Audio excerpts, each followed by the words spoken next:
Welcome, people. Welcome in. Welcome in. Welcome in.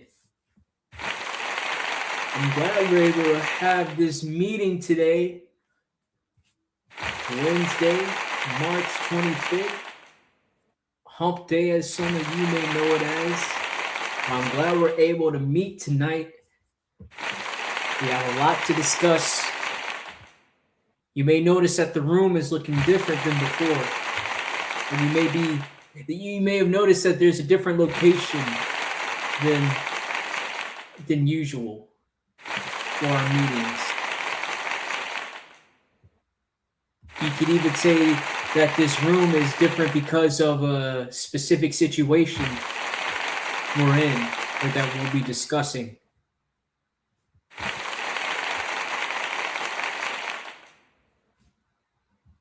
So go ahead and make your way on in. Make your way on in. And while you do that, go ahead and give yourself a round of applause, folks.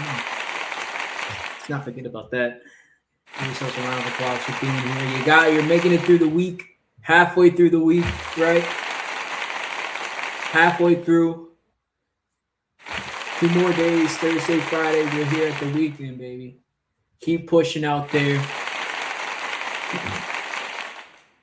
But come on, man. Let's go ahead and get the show on the road. How we doing tonight, folks? It's De La Spurs Live coming to you again, March 25th, 6 p.m. Central Standard Time here in the Americas, where I'm at. I hope you guys are doing well wherever you're watching. If you're watching this live or you're watching this on the video playback, if you would just go ahead and hit a like on this live stream, hit a like on this video, subscribe to the YouTube channel as well, De La Spurs. I post when I'm going live and everything. So follow me on there, hit the notification bell as well. You can also follow me on X. That's also in the link in the description as well. So you can follow me on X. Kind of see me ranting and raving there, talking to fans, whatever it may be. But if you want to go ahead as well, share this video. Feel free to share this video with any friends, family members, anybody you know that enjoys Tottenham content. Feel free to do that for me. Listen, I'm not gonna lie. Right now, we are in a very delicate situation, right? As such, when you're in a situation, you need to be what you could say inside a room, right? So the room that you see around us now is the situation room. All right, that's right, folks. We are in the situation room right now. Now be calm, all right? Be calm. Do understand that this is part of being in Defcon 1. All right. This is all a part of it's all part of the process. We're going to address everything. All right. That's going on right now at Tottenham. Crazy situation going on. A lot to answer for. And listen, not a lot of time to do it. Not a lot of time to do it. So we're going to go ahead and get right into the big question, right? The big question is, are we two-door out, right? Are we two-door out?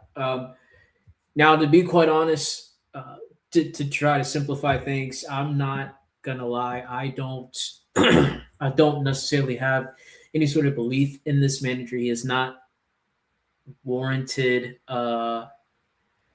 really any sort of belief or support going forward, especially knowing that the reason you were hired was to get us points and was to set up the team in a way to where we are not losing as much so that we can survive in the Premier League, right? Nobody says you need to have clean sheets. Nobody says you need to be playing amazing football.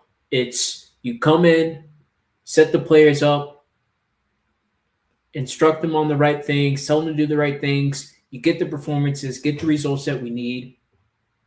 We secure ourselves in the Premiership, and bye-bye to you. It's as simple as that, and he's not been able to deliver on any of it whatsoever. Granted, I think there has been some protection from the fans in the sense that especially after that Liverpool game of drawing at Anfield, which to be fair and to grant to his credit, right? Um, he did go ahead and get a point at Liverpool, which is something we haven't done for some time. I don't know the exact stat, but I know that we haven't done that for some time. So to be quite honest, you do have to give him credit there. He was able to get a performance out of the team. We were lucky enough to face a Liverpool team that was not up for the game, not up for the races, and honestly, uh, maybe you could have argued that they could have scored more goals in the game, but honestly, that Liverpool team wasn't that great. They weren't that great. They were there for the taking, and we were able to just get away with a point from that game. But since then, there is a backing from fans. These fans are like, we got to give him time. We got to uh, uh, let him carry on from here. He has momentum. We have to go. Fans were so desperate from seeing that point at Liverpool. We were so desperate that we forgot that the previous 5 results were all losses, right?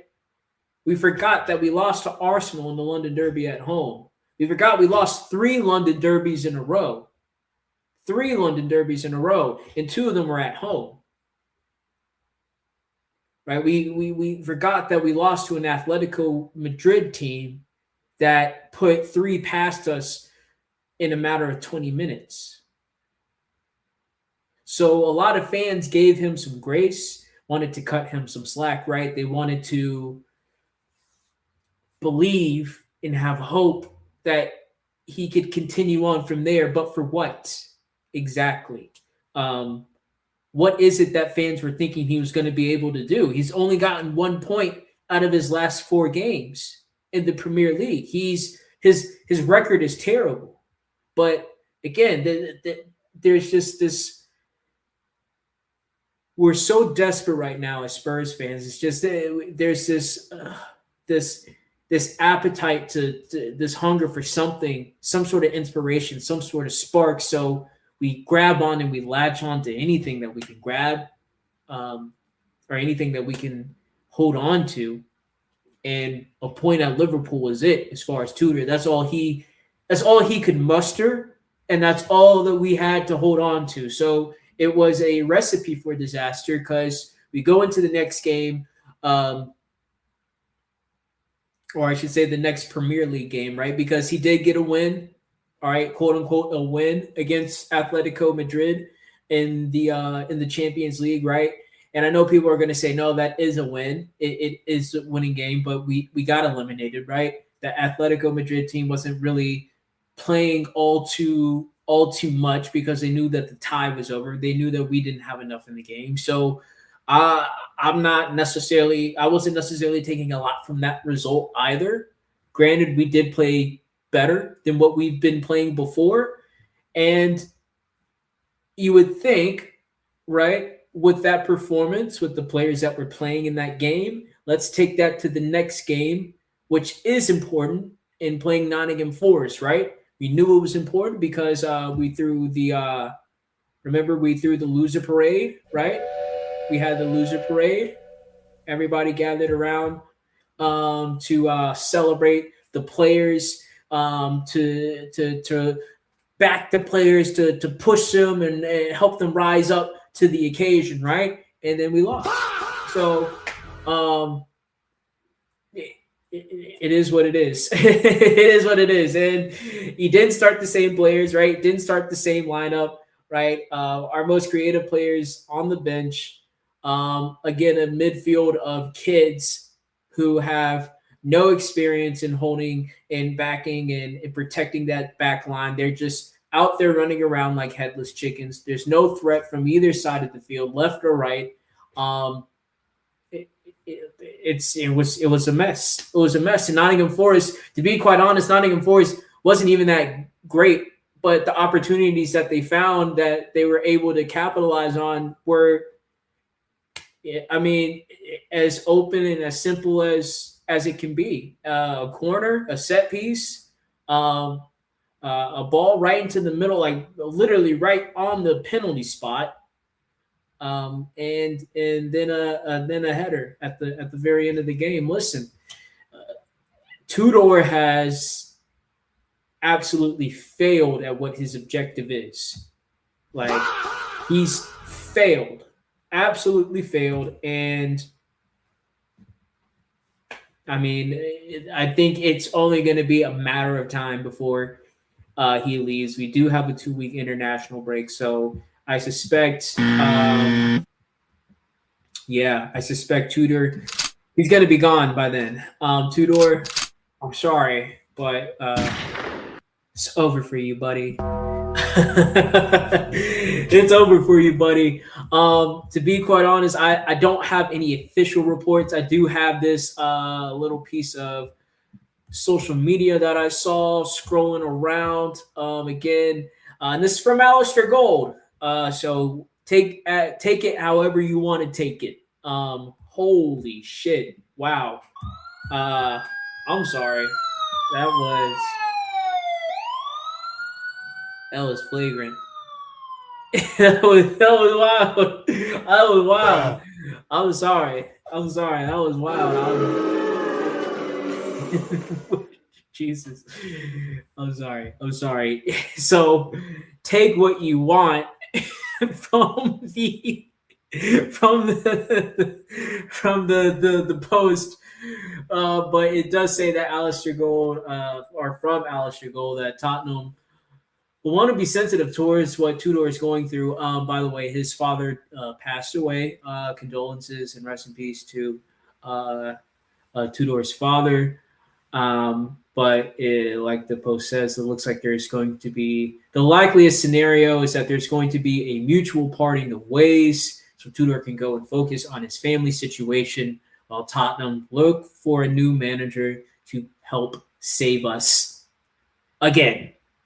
Times 3, because you could consider Thomas Frank was one attempt to try to save. So, right, that's what it is. So, got to say Tudor out on this side of the street. I'm not sure if I'm not sure if there's a lot of fans that still back this guy, to be quite honest. But if you did, I'm sorry. I really am sorry that you believed in this guy.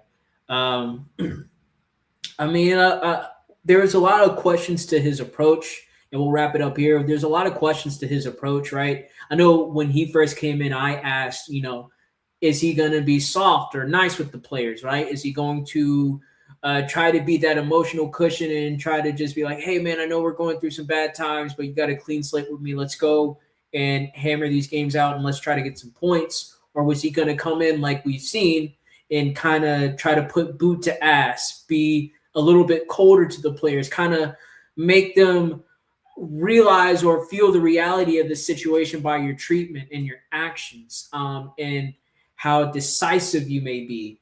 And from what we've seen so far, I don't think it's gotten exactly the response out of the players that the fans are hoping for. I don't think what he was hoping for.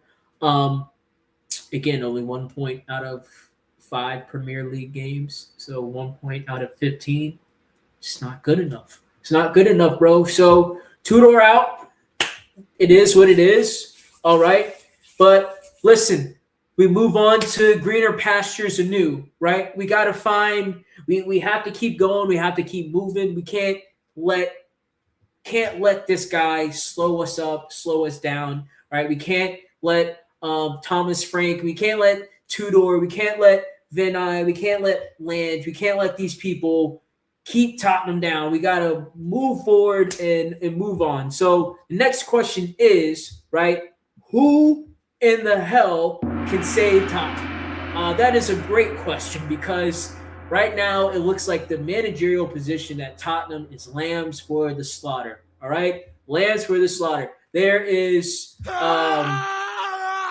every manager that's coming in is not walking out the best, right? They are just they get torn down, they get worn down, they get told that they're going to get this, they expect that, it's really this, And that happens. There's injuries that are involved, right? There's this mentality around the club and the players that you think, right, as a manager or somebody, not even a manager, not even anybody involved with football, right? Let's take it away from that. Anybody on the outside looking in would have no idea just how deep rooted this loserdom and Spursy has been rooted in this club. And with the lack of standards and the lack of direction from the ownership, it is a deep rot that has settled into the club like nothing I think you've seen in any Premier League team. Any Premier League team. Like, you get it. Like, teams lose, they get relegated every season. But the way that Tottenham's been losing, the pathetic home record, the lack of direction that you see, these plans that get announced, that get hyped by the ownership, and they're scrapping it up in a matter of months as if nothing happened. And then they come out and say, no, don't worry, we got an even bigger and better plan for you guys. We're doing this now. We're going to do this, and we learned from the previous manager, and we're going to do this better. Yet it's all the same. It's all the same. So to kind of end that point, listen, the managerial position is just it's a tough position.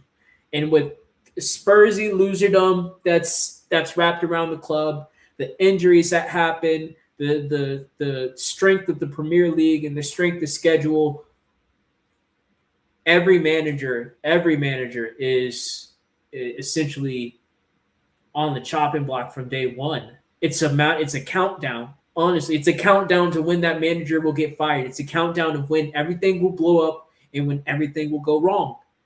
But now we don't necessarily have that large of a time clock. We know what the time clock is. It's the end of the season. It's the next 7 games coming up in the Premier League. So we know the clock is ticking, and as Spurs fans, we have to understand what exactly we have to understand what exactly the ownership has. What do they have in place? What are they thinking can save Tottenham, right? So, of course, there's the managerial hunt. We'll go through some of the managers that have been reported for positions here. All right, so the first one, right, that came up was this. With whoops, here we go. Whoops, nope. With Adolf Hooter, right? We already said with him that he was a candidate that Tottenham were looking at. And now it's come out today that it's already to have been understood that negotiations have commenced for the former Monaco manager. And we'll be looking to replace Tudor till the end of the season. So negotiations with this manager have commenced for the interim. So you could say that this Hooter or Hutter, I really don't know how to pronounce it. Adolf, if you will.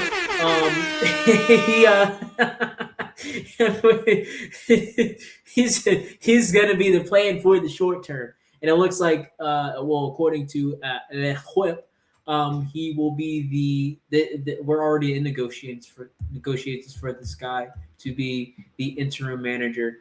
Now, you're probably wondering, who is this guy? It already says that he was the previous Monaco manager, but we're going to take a closer look real quick. I got his Wikipedia pulled up here.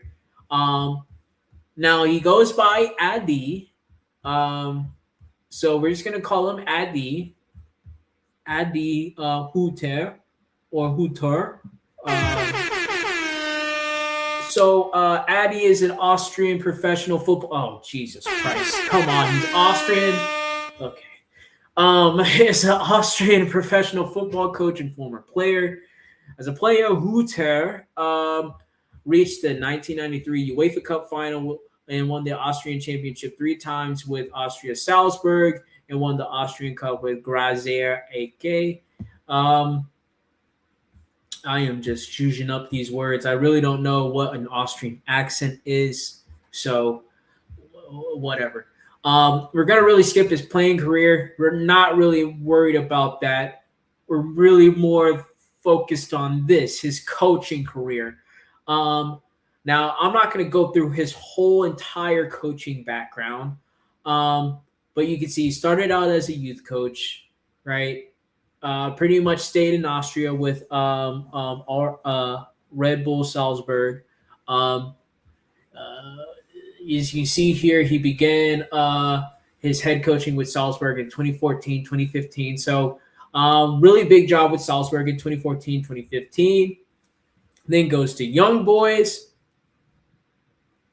which he reached the Swiss Cup, finished in second place. He went to Eintracht Frankfurt in 2018, 2019. He made it to the that was his first competitive match, but he was there for there. He went to Mönchengladbach, Borussia Mönchengladbach, right, in 2021, 2022. And then he lands in Monaco in 2023. He signed a 2-year deal with the team. They didn't qualify for Europe. They were runners up. They qualified for the Champions League, third place, and got another Champions League. But then he had a poor run of form. So looking at his records, right? Looking at his records from just his positions there, as you can see, about not necessarily the best records, right? I think he had his most successful stint at Young Boys. I'm sorry, no, that's at Red Bull Salzburg when he had a 64% a winning percentage, I should say. And overall in his career, he's won 352 games and lost 177 for 52.5% of winning the games. As you can see here, he's won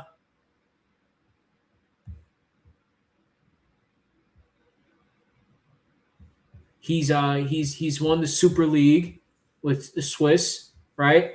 He's won the Australian Bundesliga with Red Bull Leipzig.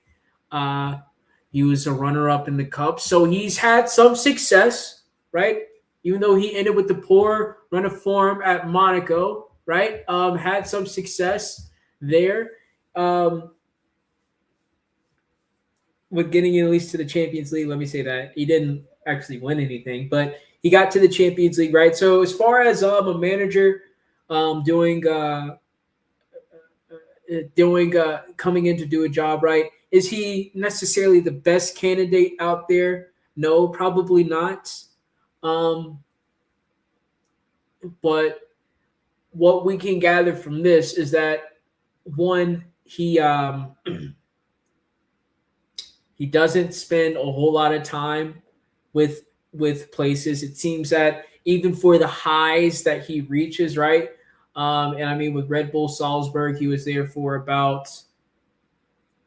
he was only there for about a year. So looking at that, his longest stint was you could say with Young Boys for 3 years. Same thing with Frankfurt, 3 years there. So he's really only spent 3 years, 133 games, 141 games. Yeah, so about 3 seasons with the team, right? It feels like at the end of every stint, there's a sour run of form with the manager that ultimately leads to his demise. So all in all, what can you say about this guy? He's, for one, he's a winner. He's won something. Right? Not a big trophy, but he's won something, right? versus a Thomas Frank, another Austrian who's done nothing, right? Done nothing with his career. So we have that, but you also have that he's made it to the Champions League. He's played with Monaco. He's played in the Bundesliga. So he's coached some teams on a decent sized platform. Some negatives you can have. He hasn't coached in the Premier League. Again, it seems that every time his managerial stints in, there's a sour run of form, and that he doesn't have, I guess, a bad run of form. And when we have such a short runway, do you want to take the risk of a manager who's known for having bad runs of forms before he gets fired, and most recently fired from Monaco, or do you want to look at the positives and say he's coached at some decent sized clubs, right? He's achieved something at those clubs. He's been at a place for 3 years. He's won something there. He's been there, established something, won something, left. And that's something some managers or most managers in the world have not done or have not been able to do. So positive, negatives. For me, my honest opinion, do I think this guy is going to come in and get the results we need? I don't really think so. I don't really think so. And I don't necessarily think that's all really on him. What I want to say is that I think there's some responsibility that are on the players that have not been discussed or have not been, well, let me say not been discussed, right? I think fans have called out the players. What I want to say is that I think there's some responsibility on the players that the effort that's been shown and the interest in the club that has been shown has, or I should say, has been lacking, has not been sufficient, and is not not giving any belief to fans like myself that you want to save the situation, you want to stay up in the Premier League. I think they've kind of reserved themselves to saying, listen, it's more of looking to what I'm going to be doing in the future than what I'm doing right now. And as much as that sucks to say, that's in the players' rights to do, especially if it's in their contract that they can get the F up out of here for whatever reason. If another club comes in with the price tag, if there's a release clause, whatever it may be, those players are like, man, what's the point? What's the point of breaking my ankles? What's the point of busting my ass to save this club if I know I can just leave at the end of the season? So I think there's some responsibility on the players, but all in all, do I think this guy has what it takes? And granted, I've not seen any press conferences with Adi Hoover.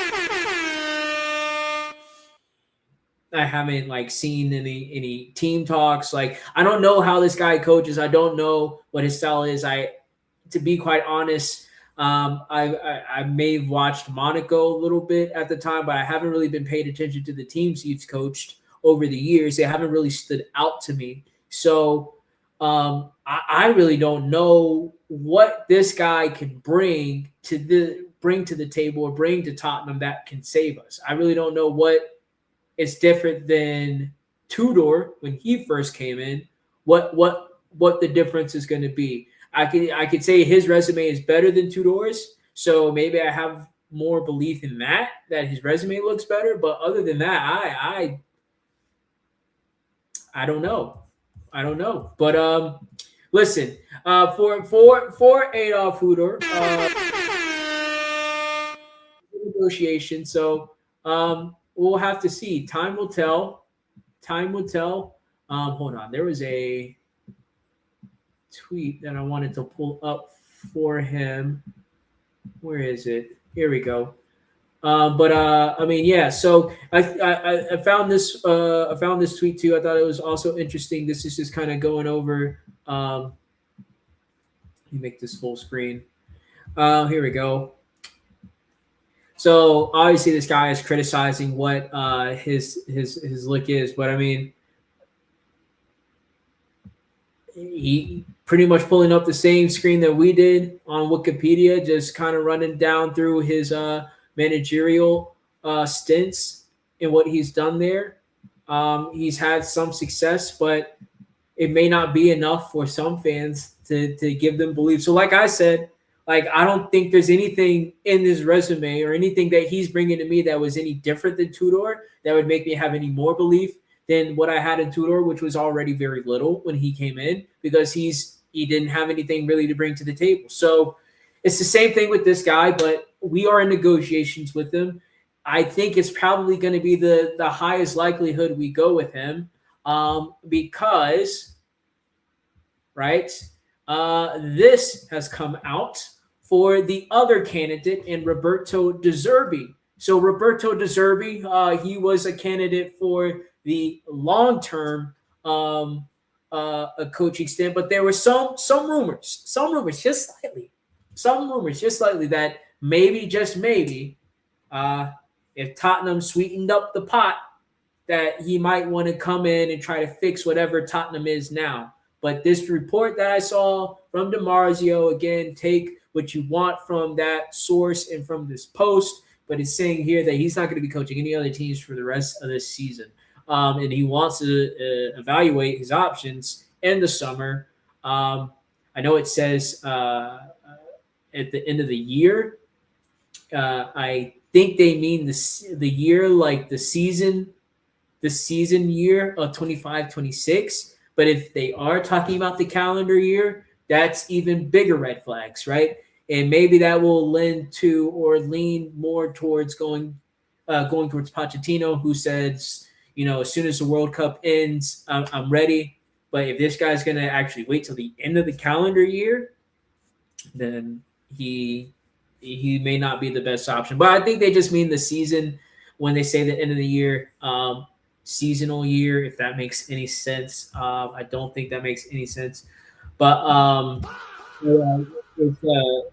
I think he is not going to be available until we start looking for the long-term manager in the summer. So right now, I would say Adolf Hitler best option right now as far as looking at another manager. I also wanted to hit on this again real quick. There was a hint that there is also a sporting director. Now, this will be interesting because depending on how true this report is, this is coming from Matt Law and Last Word on Spurs. Take what you want from the source in the post, but they're saying they are in the final stages of getting this guy. Now, if his job is going to be made effective immediately, then is he going to have say in the next manager decision?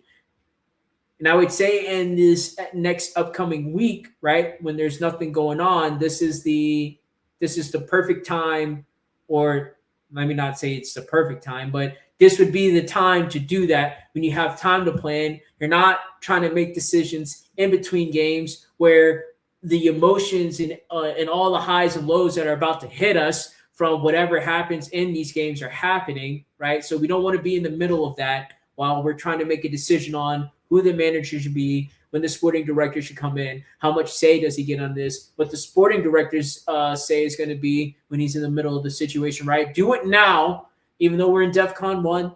The waters are not necessarily calm, but do it as this is the calmest it's going to be in the next upcoming months. So make the decision now. If you're going to hire this guy to do the stupid 50-50 role, which I think is dumb, by the way, it's a stupid role. It's not going to work. But if you want to do that, go ahead and add him in that now. Have him have his say in the managerial position, and then make him take responsibility for that. And whether we get relegated or not will also be on his shoulder. He'll have to take 50% of the blame, right? 50% of the blame. So stupid. But yeah, I also wanted to hit on this because this is also going on in the background as we are looking for a manager. As we look for a manager in all this, again, like I said, we have these games coming up. There's a tweet here that just has a nice little graphic of the games coming up and who's in that relegation fight. So, listen, take what you want. Take what you want from this, and who has the toughest fixtures, who has the rougher go, right? I look at it as this: we as Tottenham, and just try to focus on the Tottenham one. We as Tottenham have now, in my opinion, 3 games to get points from. First one being Wolves. And the only reason why I'm saying Wolves away is because I think we can get a draw at Wolves if we can just buckle down as far as the defense. I don't think, or let me say this, I think their team is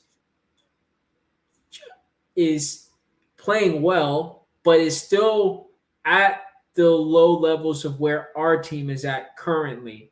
Not saying they're better than us, not saying we're better than them, but we're right there. We're right there neck and neck. And I think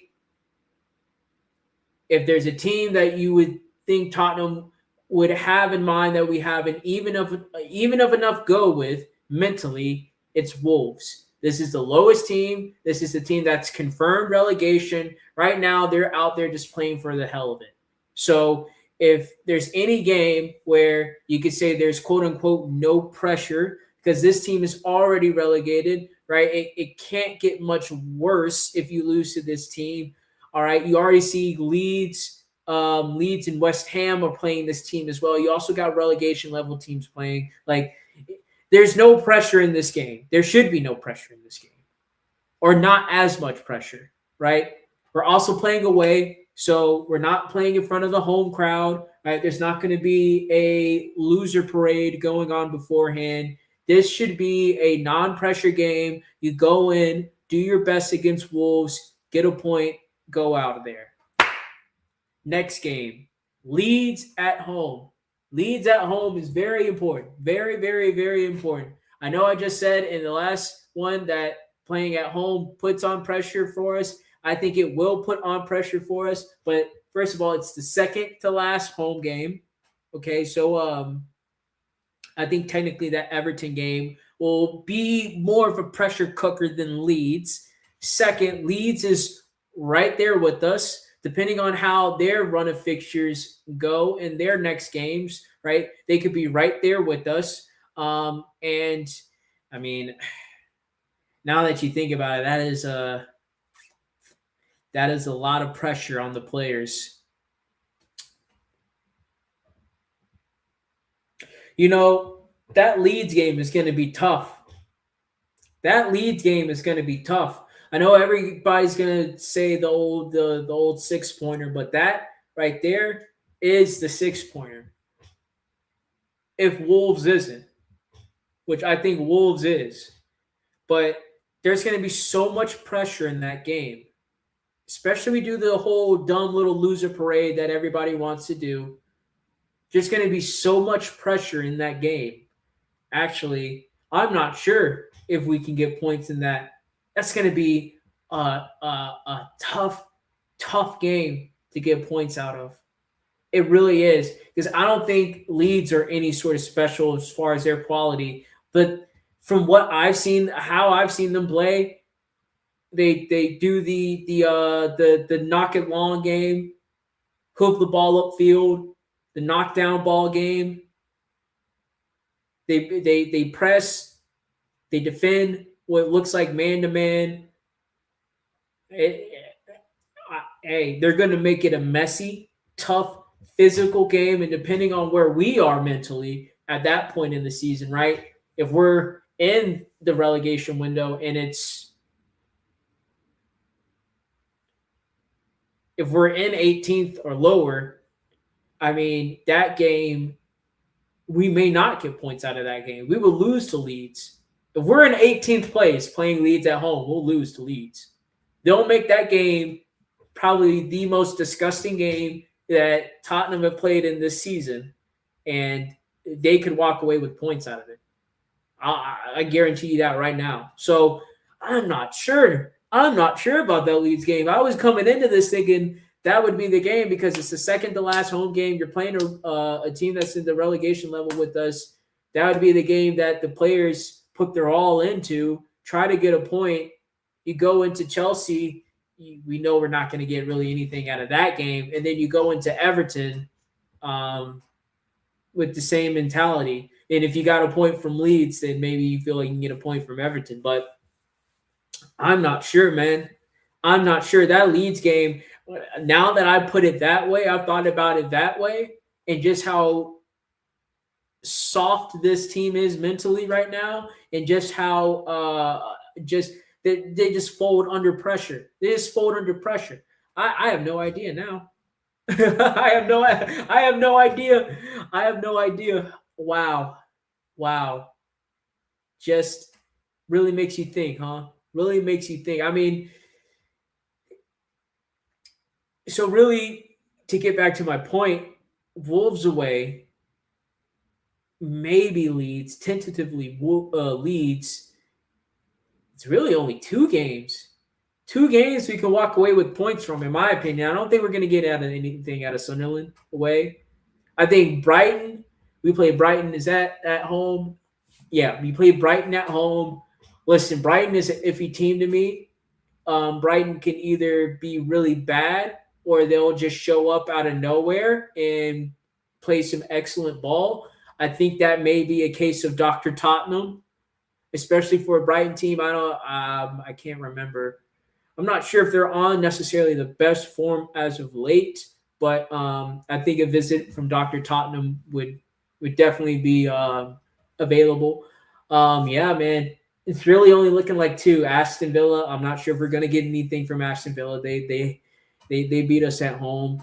I'm not sure if we're going to get anything away at Aston Villa, especially if they're going to be inspired by a top 4 fight. If they're going to be up for the top 4 fight, they may be looking their chops at 3 points coming up.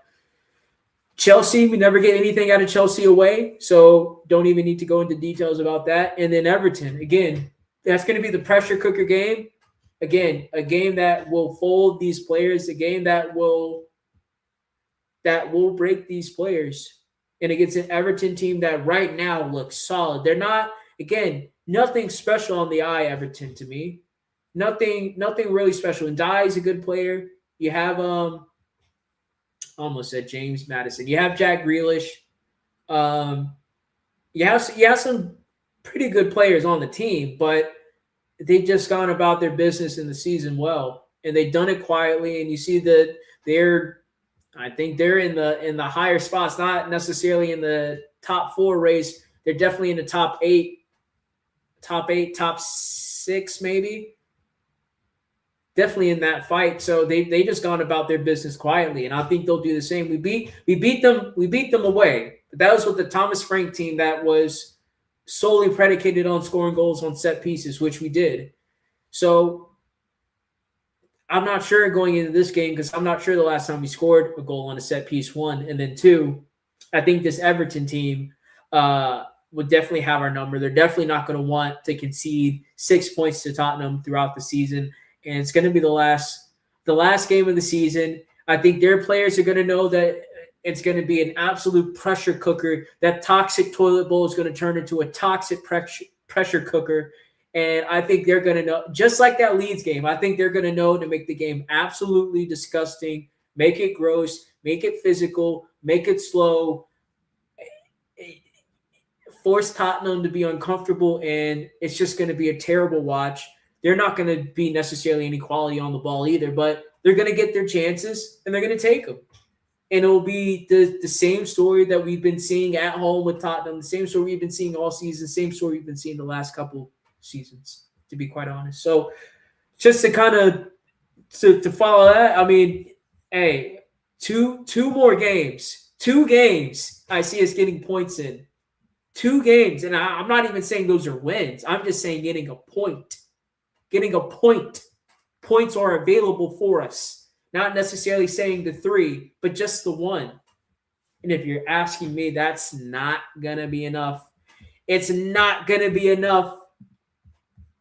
It's not going to be enough. There's no getting out of this one.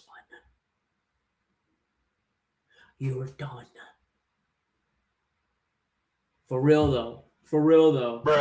Bruh. Hey, man. We're going to end the stream on that note. Listen, we're probably going to be doing more of these situation rooms, so don't worry. Don't worry. We'll be meeting in the situation room again in due time.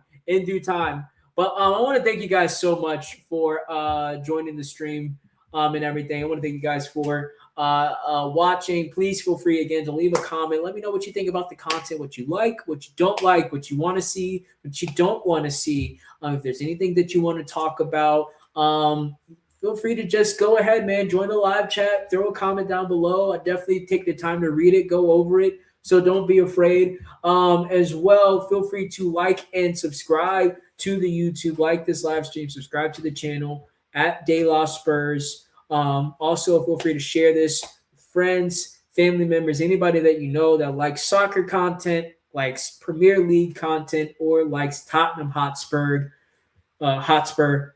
Whew. It ain't easy, man. It ain't easy being a Tottenham fan. It ain't easy, bro.